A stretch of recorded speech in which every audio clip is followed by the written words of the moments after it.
so today we are going to review factoring, solving quadratics by factoring. So I've got 4 questions up, and I want you to take a minute and try to go through these. So there's 4 questions that I want you to solve by factoring. X squared plus 5x minus 36 is equal to 0. X squared plus 61 is equal to 1 minus 17x. X squared plus 5x is equal to 0, and then 9x squared minus 6 is equal to a 10. So try to solve this by factoring.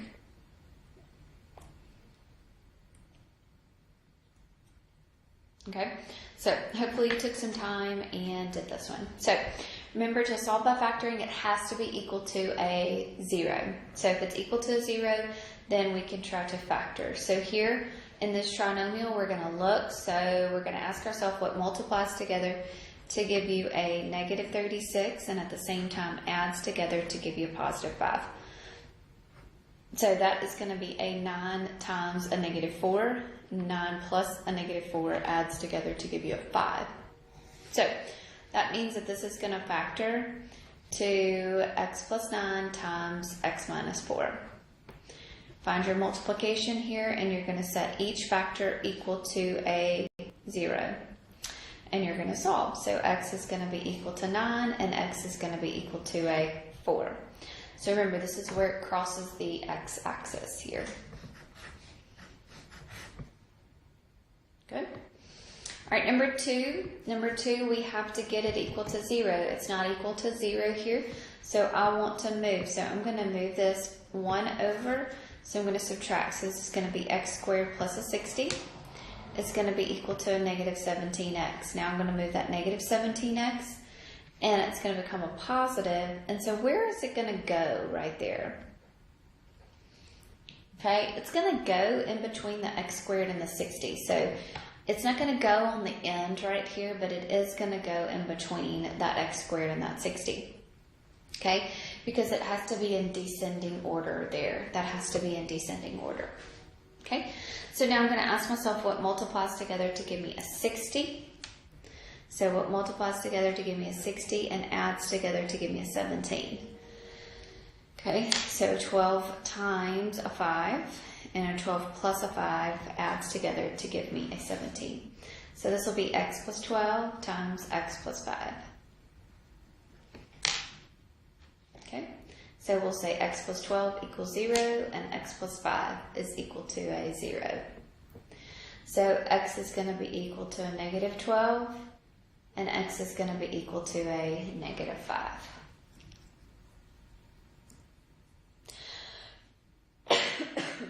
Good. All right, let's look at this one, next one here. We've got x squared plus a 5x equals 0. It's already equal to 0. I can factor out a x here. So I'm going to have x plus 5. So find the multiplication. So you'll set x equals 0 and you'll set x plus 5 equals 0. So x is going to be equal to a 0 and x is going to be equal to a negative 5. Good. All right, what about here? So same thing, we need to get the quadratic equal to a 0. So I'm going to have 9x squared minus a 16 now is going to be equal to 0. Okay, so you ask yourself, is there a greatest common factor? There's no greatest common factor. How many terms do you have? You have 2. There's a minus sign in between these, and this looks like a difference of 2 squares. 9x squared is 3x times 3x. And 16 is 4 times 4. One's a minus and one is a plus. Find your multiplication. So 9x minus 4 is equal to 0. 3x minus 4 is equal to 0. And 3x plus a 4 is equal to 0. So you'll solve. So you'll have 3x is equal to 4. So x is going to be equal to 4/3. 3x will be equal to a negative 4. So x will be a negative 4 over 3. Good.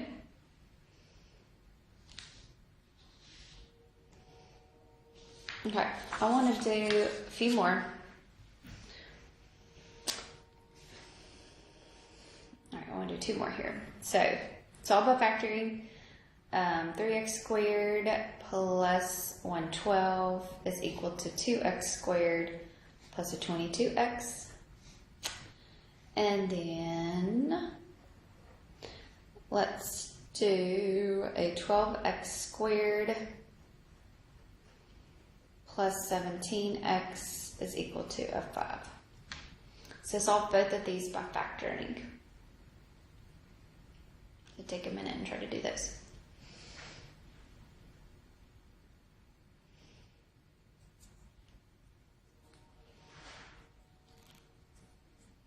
Okay, so for number 5, I need to get everything to one side, so I am going to subtract that 2x squared, so subtract that 2x squared.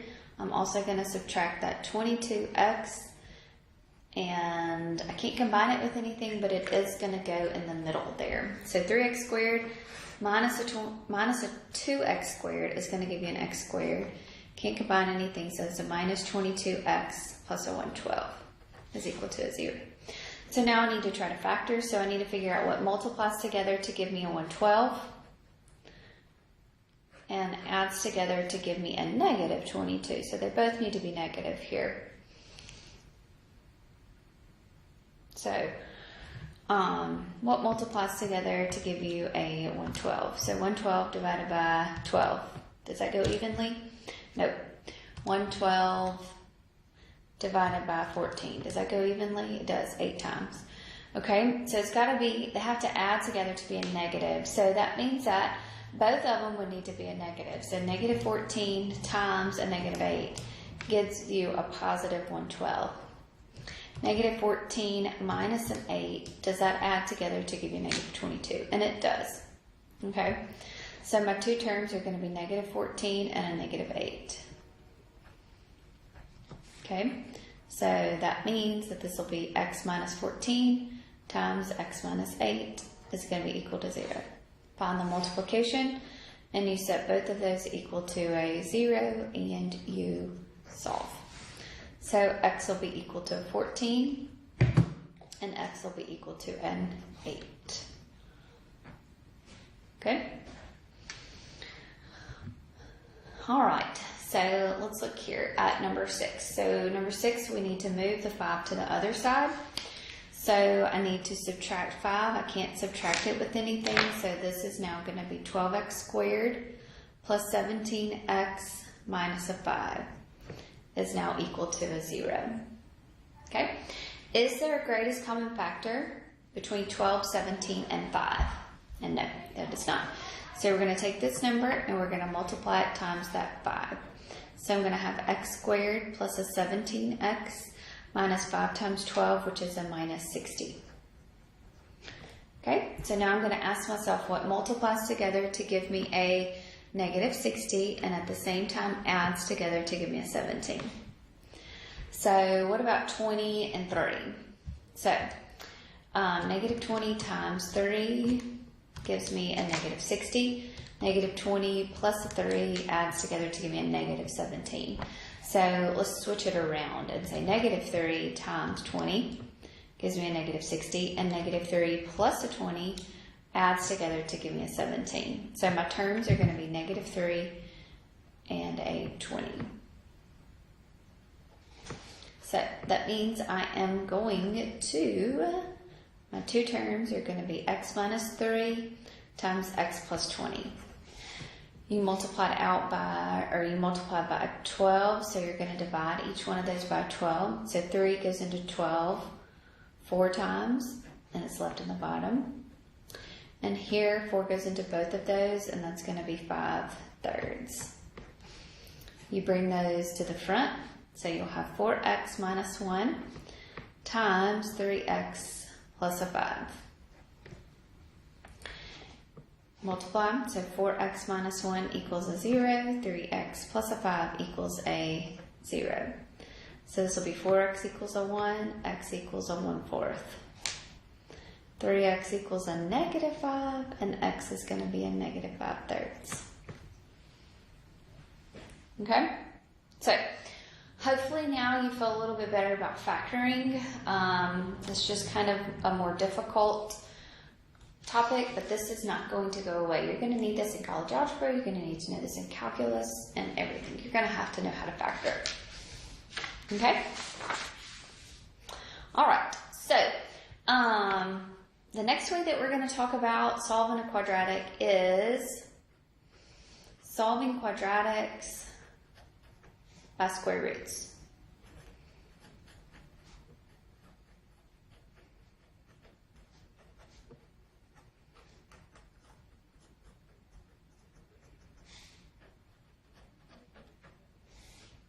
Okay, so if the quadratic is in the form where you have a square term and you have a constant, okay, so if you have a square term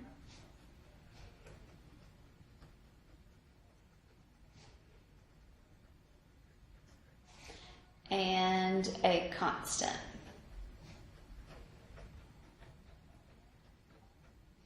okay, then you're going to be able to use the square root property. So what's missing inside here is the bx term. So this means that there's no bx term. So there's no term that has an x attached to it. Okay, so what we are going to do is isolate the x squared. Okay, so once you isolate that x squared, you are going to take the square root of both sides.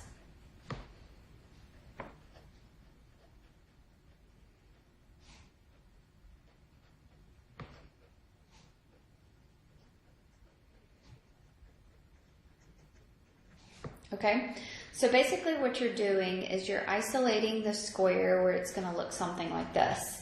So x squared is going to be equal to some value, some number. Okay, so then you're going to take the square root of both sides. So when you take the square root of that squared right here, the x squared, you're just going to be left with an x. But when you take the square root over here, you're going to be left with plus and a minus, the square root of c, whatever that value is. Okay? I'm going to show an example for you. So, and then you're going to simplify the radical.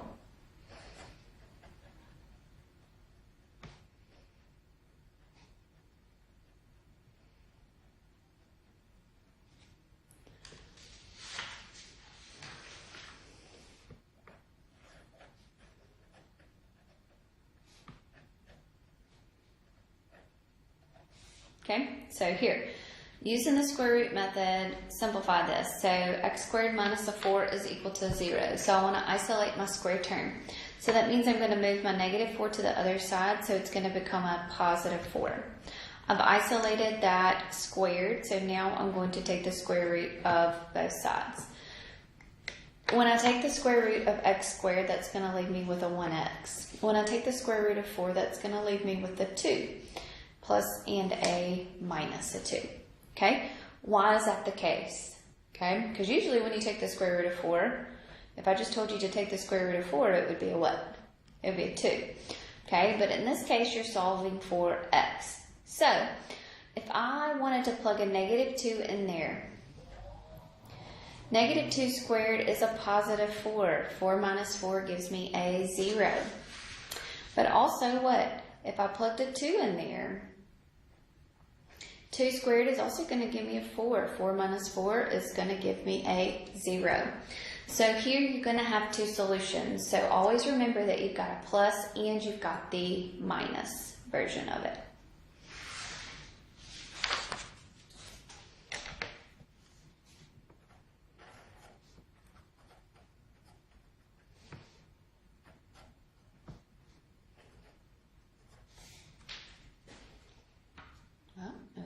You can see it. So x squared minus a 9 is equal to a 0. So we want to isolate this square. So y'all do this one for me. So isolate the square, so you're going to move the negative 9 to the other side. So you're going to have an x squared is equal to now a positive 9. Take the square root of both sides. So the square root of x squared is an x. Square root of 9 is a plus and a minus a 3.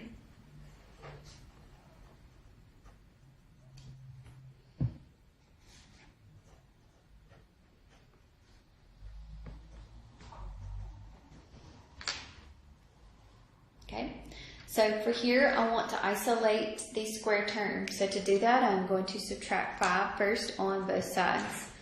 Okay, so when I do that, I'm going to have an 81x squared is equal to 21 minus a 5, which is a 16. The square term is still not by itself. I'm going to divide both sides by a 81. So when I do that, I'm going to be left with x squared is equal to 16 over an 81. So now I'm going to take the square root of both sides. So I am going to be left with an x over here, and then a plus and a minus, always a plus and a minus. Square root of 16 is a 4, square root of 81 is a 9. So I've got a plus and a minus.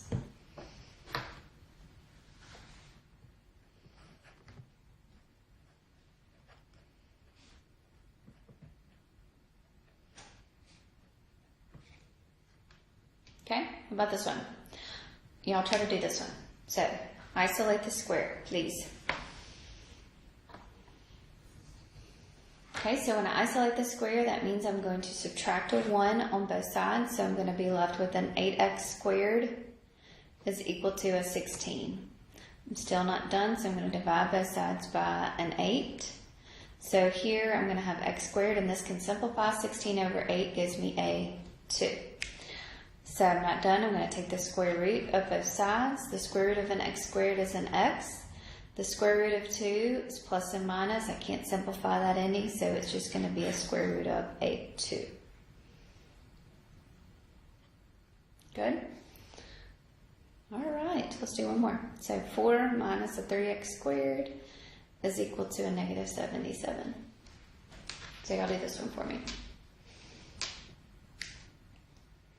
So subtract 4 on both sides. So you're going to get a negative 3x squared is equal to a negative 81.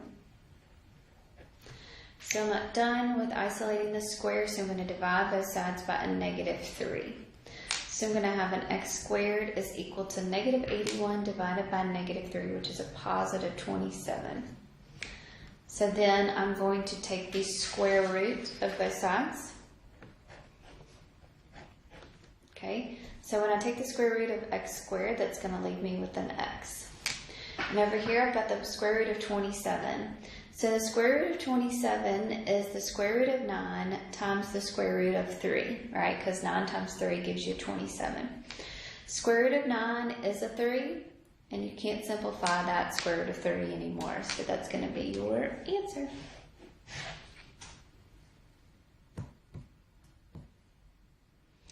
Good? All right. So that is solving by square roots as well. So square roots have to have a square term, and it has to be a constant term to be able to solve by using the square root property. So, if you have any questions, please let me know. Y'all have a good day.